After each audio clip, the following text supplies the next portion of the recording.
today? When the closed session is finished, we will So you're report gonna out. continue closed session later on today? Yeah. Yes, and we're take a minute to switch the tapes. And do we have to have the resolution that was adopted the previous closed session? When I Good for the- report out for the closed session at the end of the day, I will report the that other one one? out also. Okay. We just need a moment to switch tapes. Okay.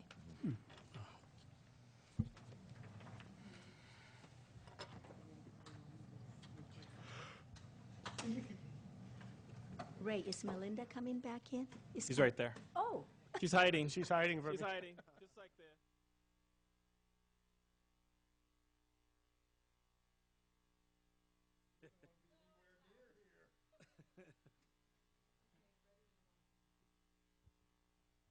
Oh, we're ready?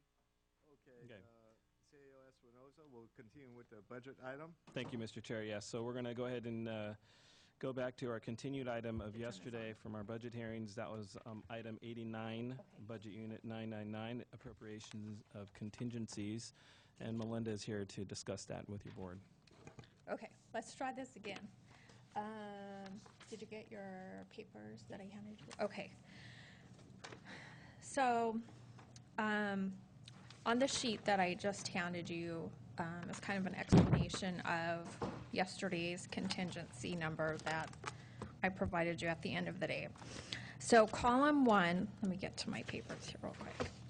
Column 1 is represents when we did the budget and we looked at all the revenue sources less the expenditures. All of the budgets were, all of the funds were balanced with equal revenues to equal expenditures, except for the general fund and the landfill. And the number, the 470,379 was excess revenues over expenditures. And so our proposal was to put that into contingencies. Column 2 represents, per the board policy, we were directed to look at a 3% contingency. And so doing a 3% contingency for each of those funds, this is what numbers we would have come up with. However, on Friday, right before budget hearings and after the budget packet was published, we received updated information on the cost plan. We put together the 13-14 budget based upon the information that we currently had, which was only the 12-13 cost plan. So on Friday, right before budget hearings, we received an update for the fiscal year 13-14 budget. However, we were not able to go and change all those budgets. So we decided that we would put the adjustments into contingency that would allow us to make the adjustments before the final budget.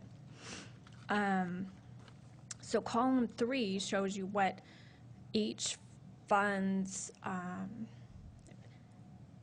proposed adjustments to the cost plan are going to be, because the cost plan has not actually been finalized, but we feel pretty strongly on using those numbers. Column 4 represents the additional revenue that's going to be coming, that we're anticipating to come into the general fund based upon the information that we received on the new updated cost plan. I want to make a note on that, on column 4, that this is additional revenue that we're anticipating to come into the general fund this year. However, as you know, the cost plan runs a couple years behind actual expenditures. So while that number looks really good right now, it's very possible we're anticipating that in the upcoming years there will actually be negatives or credits to all those other funds. And so this number is going to decrease pretty drastically. So then column 5 is column 2, column 3, column 4 to give us a new contingency number, which is the information that I gave you yesterday. column 6 is what we actually estimate, once the books are closed, that we're going to come back to the board with the final auditor budget to present to you. We're estimating that's actually going to be what we're not going to quite make our goal of column number 5. Just to let you know, that's just information to let you know that I don't think we're going to come back with column 5. I think we're going to come back more with column 6. But what we're going to adopt today would be column 5. Is that any clearer? Well, No. So probably about the basically, hardest part of the whole budget. it's the 3% that we were attempting to address, plus the changes in the cost plan. Okay. If I can address the board. These changes, the board had as a policy in its budget policies that it wanted all funds to have a contingency, Right. so that there would not be the total burden of supporting unplanned expenditures on the general fund by itself. So Melinda here has put a kind of a plan together for adopting a contingency in each of the funds. And so in column number 6, our estimated contingency, what is actually we think is going to come in, that's really what the board is adopting today. Because that's a number in each of the funds that we're going to try to glean from those funds either by increasing the amount of revenues that each of those funds are going to realize, or we take it from their fund balance, so that it's sitting there in a contingency in the event that it's needed.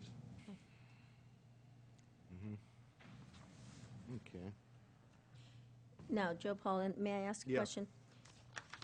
I don't know why I did this, but I did it. I added up the budget process contingency. The 470 is what we started out with, right?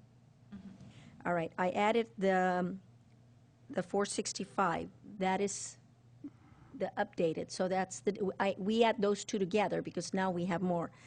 But I added the minus 187 to that number, and I come up with the estimated contingency. How can that be? It's a minus. Because, Negative. yeah, because you have to Positive.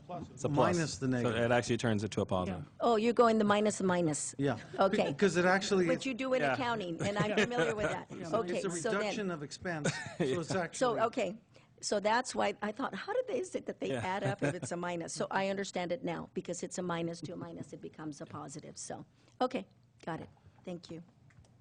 Okay. I know. It's easy for you to say. When you do accounting, you understand it. Any other questions? Well, one other comment is that this is actually looking better. Yeah. And that's a good thing, that what we are going to adopt is now better than what we ended up with prior to Friday, when you got the updated And numbers. that's a result of the cost plan. Yeah.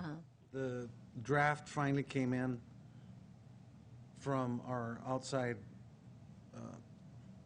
consultant, and that draft has to be finalized with the state controller's office before we can actually use those numbers, because, they have to approve it. And as Melinda mentioned to you, but the too bad part about this scenario is that column number 4, that 465, is actually not going to be there next year. In fact, it's going to be taken away from the amount that we expect from cost plan. So it's not, because we're living in a kind of a hand-to-mouth budget right now, we'll take it right now. Yes. We'll take that. But we won't have it next year, so that means our contingency estimated is going to be lower That's right. from the get-go, because we're going to lose that. However, But- if you notice that column 6 is actually very close to the goal that the board has adopted as a matter of policy of the 3% contingency based on based on expenditures. In addition, that 3% contingency is increased by the amount of cost plan charges that are now will be recognized in the updated budget. One more comment, Okay. Mr. Chair. So then, number 2, if I look at column number 2, and I look at column number 6, our goal is column number 2. That's the 3%. But yes, that's the goal that's unfettered by cost plan. Right. Yeah. So that's the goal. So what you're saying is that column number 6 is close. Is that what you're comparing it to when you say that we're close to our 3%? Is that what you're Yeah, comparing it that's to? correct. Okay. That is correct. Want to make sure that I'm looking at this right. Okay, thank you. Okay. Any other questions? Any questions, comments from the public? Seeing none. There was of the one board. there was one more thing I think Melinda was going to highlight for us. It was on the schedule. Were you wanted to still cover that, or Yeah, I can do that too. before we actually finish this item? I don't know if you wanted to go ahead and temporary do pass Yeah. Okay, that's fine. the contingency budget, and then Okay. Okay, I will make a motion to approve to approve temporary due pass the contingency budget. All those in favor say aye. Aye. Aye. Opposed? Hearing none. I think that was our last item. Yes. Ms. Moser, you have any comments? Yeah, there was one item that we wanted to bring to your board's attention, and Melinda was going to highlight that for us in the handout that she handed to you, which was Schedule, my eyes are going, I think it's 3 there, yeah, Schedule 3. And then I have some closing comments at the very end. okay. Then I also provided you an updated Schedule 3 and Schedule 4. I wanted to give you a little better information on the general fund, how we arrived at the $1 million that we're using as fund balance to balance this year's budget. Schedule 3 has a total estimated fund balance of $11,272,290. Column 2 on Schedule 3. And then column Schedule 4 and 5 show that most of that, all except for $1 million in column 6, is actually designated. Yeah. And we did not use any of the designations or the reserves to balance this budget. So we estimated that there was going to be a $1 million unassigned fund balance. And that's what we used to prepare this budget. Schedule 4 in column 2 just has the, tells you what types of reserves and designations that we currently have. And so the 10 million plus the million that we used to budget, used towards the budget this year, those roll over into Schedule 3, which is into column 2. We separated out what was already reserved or designated, and that gave us an unassigned fund balance of $1 million. So we used that $1 million to balance this budget in preparation of the budget. So I just wanted to give you a little update on where we were on fund balances. And Mr. Chair? Yes. And also, too, just clarity, because that was on the opening remarks. We explained how we were able to achieve a balanced budget, but we wanted to give you a little more clarity on the $1 million rollover that we discussed before. Okay. Supervisor Munzer? I know I'm going to regret asking this. Human service agencies. Is that more than just health and human services? Were you? On 2211, we needed, in column 2 on Schedule 3, these were the fund balance that were needed to balance those various funds. So is this the human service agencies? Uh-huh. Is that health and human services, behavioral health? and- That's just human services, just the welfare department. It should say Health and Human Services. Okay, but this is what I Because, know I'm gonna Health and regret. Human Because I Services- thought they came to us and said they had a $3 million fund balance, and I thought we took some of that money from them. We did. So Okay. of the $3 million, we took $1 million, $1.6 million out of that $3 million. Okay, so going over to column 6, that's not saying there's still 3 million in the fund balance. They had a total of $3.1 million in their fund balance. We're going to take $1 million of that to give to the general fund 1.6. as our excess MOU. They still needed an additional amount of money to balance their budget.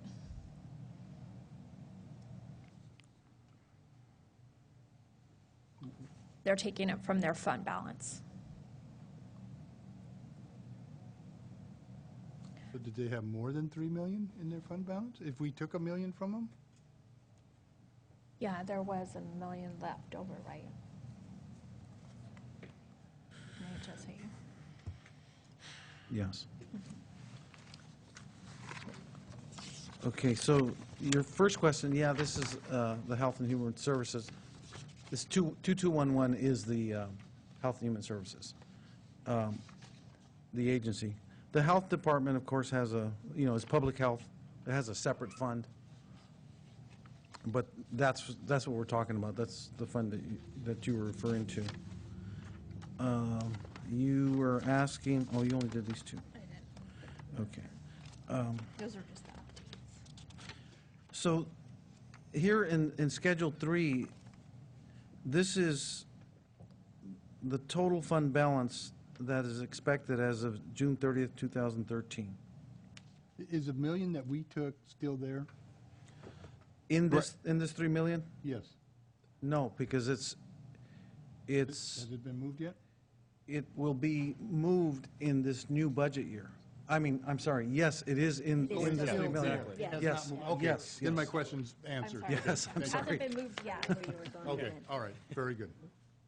So then on, to follow up to Supervisor Munzo's question, then on, if we were to put another column right there, it says July 1st, it'll be that 3.1 minus the 1.6. Right. Right, Joe? Yes, That's what I would yeah, understand. okay. Yeah. Yeah. Okay. That's Yeah. right. Yeah. Okay, It's just a timing issue. yeah. Okay. That it, Mr. Chair? Can I? So, go ahead. Okay, so in closing remarks, I want to just bring back to your board that, our intention is to come back to you regularly, most definitely quarterly, maybe sooner than that, on a status of how we're doing on the budget. I think that's going to be very key and vital because we've made some changes this year. I want to make sure that we're following what we've set out to follow and keep making sure we're tracking.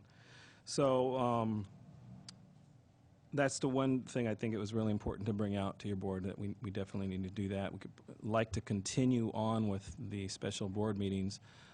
We can discuss that at a later date, but I think it would be good to do that. I think it was very helpful with this year's, achieving our budget. I think there was a lot of work that's gone into this beforehand. I want to thank each one of you for making the meetings, and it was a lot of meetings the last 6.5, 7 months or so. But I think the process is definitely, we've reaped the benefits from all the hard work, I feel. I want to thank our administration office, Dina, Catherine, Jackie, Margie, Nathaniel, Joe, Paul, Larry, the department heads, their analysts, and your board as well. And a special thanks to Melinda. She, went over and beyond, and there are a lot of long hours. We've been here on the weekends as well. So I want to thank and give her a special thanks. She's worked really hard and done a fantastic job. So that's all I had to say. Supervisor Barrios? Yeah, I want to echo what you just said and go a little bit further and say that the communication that has been opened up in this process has been really beneficial to us. It made our work a lot easier, so I want to thank staff and everybody else, the board as well, but it was because of staff that we were able to get the information to make our job a little bit easier, so thank you all for that. Yes. Supervisor De La Cruz. Thank you. I'd like to thank Joe and everyone else, and Ray, everybody in the board actually for, complying with this new format in one day. That's pretty impressive. I'd also like to thank Supervisor Rivas, because him and I talked about it a couple years ago. Remember, Supervisor Rivas, how we can approve a budget in one day, and sure enough, those visionary ideas is the type of leadership we need in this. Thank you, Robert. That was good. Thank you, Mr. Chair. You're welcome. Well, it wasn't Supervisor Rivas and you doing it. It was the chairman that put it finally.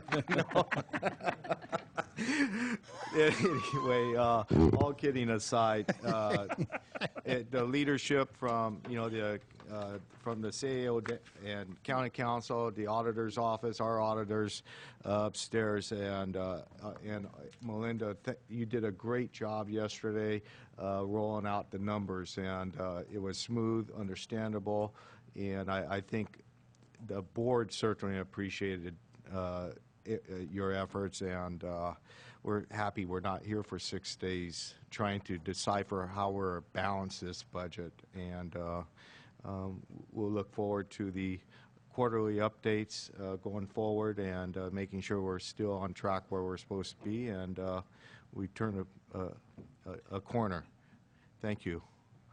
With that, do I have to adjourn the budget hearings and then go back to the regular scheduled closed session? Okay. Move to adjourn our budget hearings. Second. All those in favor say aye. Aye. Aye. Opposed, hearing none. And now we'll reconvene as the Board of Supervisors and continue the closed session. Thank you.